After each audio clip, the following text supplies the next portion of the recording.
We're back. We're back from the Kalahari Desert. We got lost, as you heard from the other video, and we got rescued. And that was a tough time. So, but in order for you to understand it, fully understand it, you're gonna have to understand what the roads were like. Owen? The roads are not just ordinary roads where you always drive on, going to school, going to birthday parties. We were in the desert. What are desert made of? Sand. It's not like they're going to build concrete on the roads. No. The roads were all sand. Sandy, bumpy, they were shallow, they were deep. If you stop, you'd be stuck. And the thorns.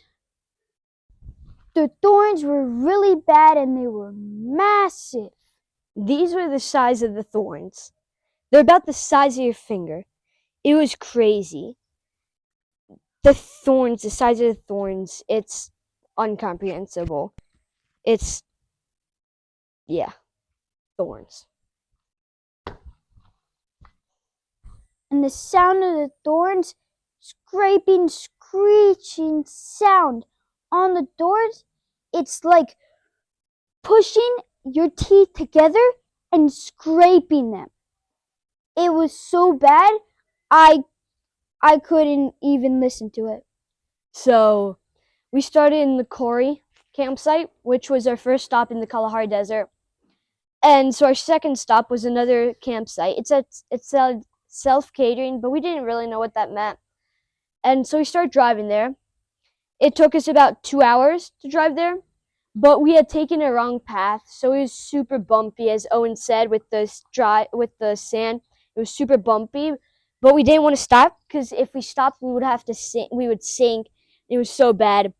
But at some point, it was in like 30 minutes in the road, and we just knew that it wasn't the right road. GPS was telling us to turn back, and so at some point we had to turn back. So thankfully, we didn't sink. We were able to turn back safely, started coming back. But it was super bumpy, and my dad at that point, we were tired because we had driven a long time. And so he started driving a little faster, which is about 30 kilometers per hour. So really not fast, but fast for sand. And so we started bumping, and then we made the right turn. And when we made the right turn, we started going on for about another hour. And that hour, we got there, and we learned what self-catering means. It means there's no bathroom, no nothing, and there wasn't even spots for the car to park, so you literally parked wherever you wanted. And at that point, we were like, no, we can't do this. This isn't where we can be because we can't really go to the bathroom. It was terrible. So we tried to go back to the Corey campsite. So it took another 2 hours. And at that point, it had been 5 hours of riding the car, of driving. We were exhausted. We were hungry. We hadn't eaten until the night before. And so we were so excited. So we opened up the back, and disaster struck. Owen, explain to them what happened. So, as Cameron said, we were hungry, we tried to make lunch. So, when we opened the back, like he said, disaster struck. We opened the food drawer. We had a glass jar of peanut butter. The second day, broke, everything spilled. All our fruit, except for avocado, became rotten, mushy. We couldn't eat anything. The remaining foods left was mayonnaise, avocado, pasta, and rice. And we decided, man, we can't do this. We have to go to a hotel. So Cameron will tell you all about it. So we ended up going back. So at that point, it had been 5 hours of driving. We took another 2 hours to get back to the gate where to exit the Kalahari Desert. And so the guy at the gate told us to go, it was 160 kilometers till the mound.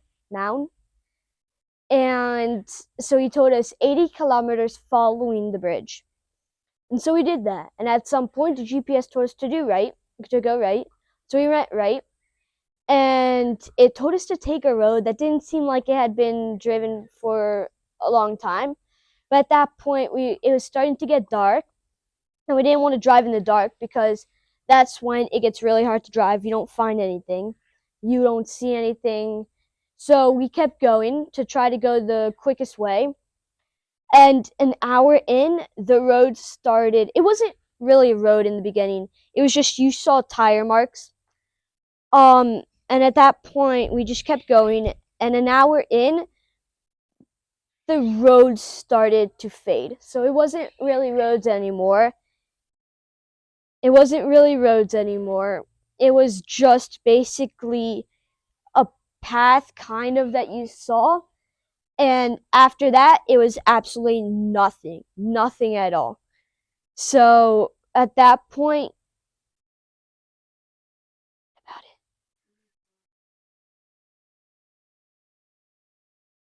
And at that point, there were trees everywhere. They were coming together. So then the path was way too small for a car. But we still had to go past it because it was our only way. So at the end of it, the car was, it had scrapes, scratches.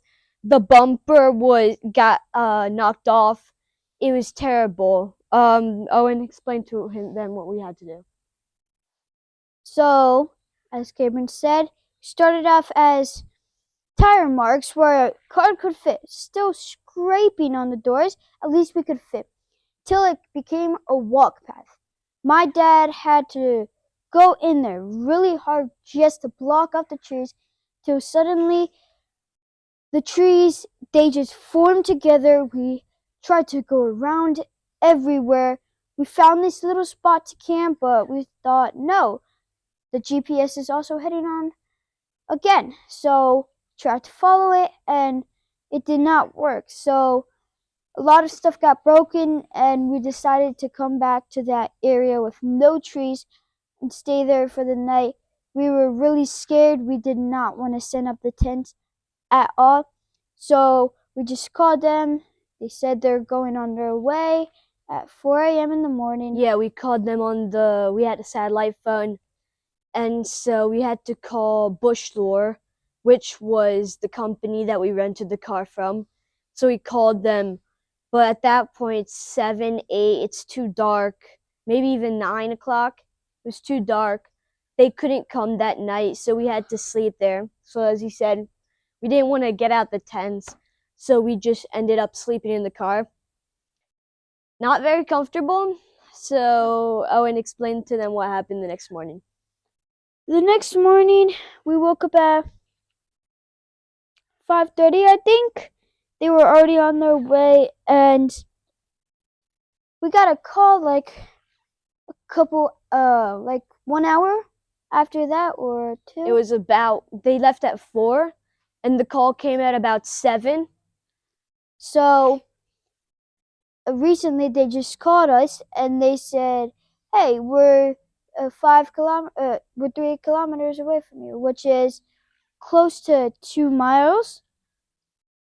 And even they got stuck. But luckily, they knew the native language, and they were able to find a farmer who helped them track us.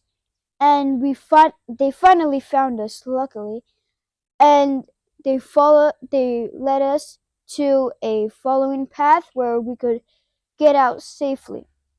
So they were cattle farmers that were in the middle of nowhere because that's where their crops were growing the fastest.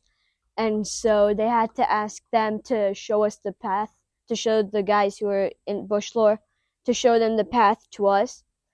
And those guys were so nice. They saved our lives because we could have been out there for way longer. So after that, the bush lord, they found us. They bring us a big jug of water because at that point we had no more water left. We had drank it all. My lips were so dry. They were like, it was so bad because it was so dry. We had no water, and so like I just didn't have enough water for my lips to, like, they weren't moisturized, so they were just cracked, and it was terrible. So then we got out and we were driving to a mound. So, but first we had to go to the Bushler company. So we were crossing our fingers to make sure they would give us back our car because at that point the car was not in good shape. but it wasn't too bad. So they gave us back our car, but first they gave us a rental while I was getting prepared. And so we had to regroup. We got everything back. So right now we're taking 4 days off. We're just relaxing. We have our car back, and we're just gonna relax. Tomorrow, though, we're going back to another campsite. We're going to Chobe National Park. And that's where we're gonna camp for a long time as well. But this time we're gonna be prepared. So fingers crossed, guys, that everything goes well, and we'll see you next time.